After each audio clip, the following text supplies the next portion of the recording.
lainnya nota tuh.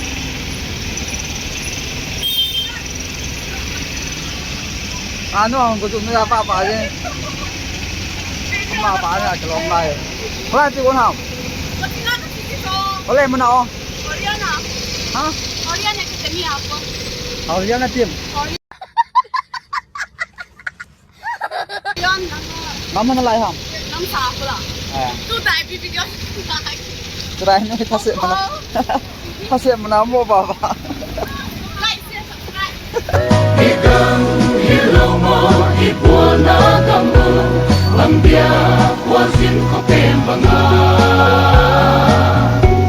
Miten silpuan siya bangin hong walu, ilay di platlaw amo kanang mite.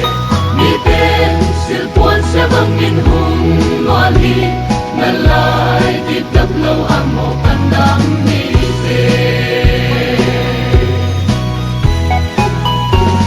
Ilung munkat puas wikat wanin Matiang sonin kan ramlekan namta Laina ngalepom ka dinileng saang Tumain siyempre kan nilo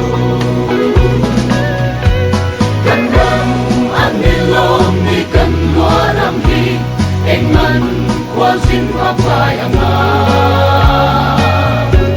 Miten wanong amilaw mo taki Inlay rilafan law mo unaw tebu Miten wanong amilaw mo taki Inlay rilafan law mo unaw tebu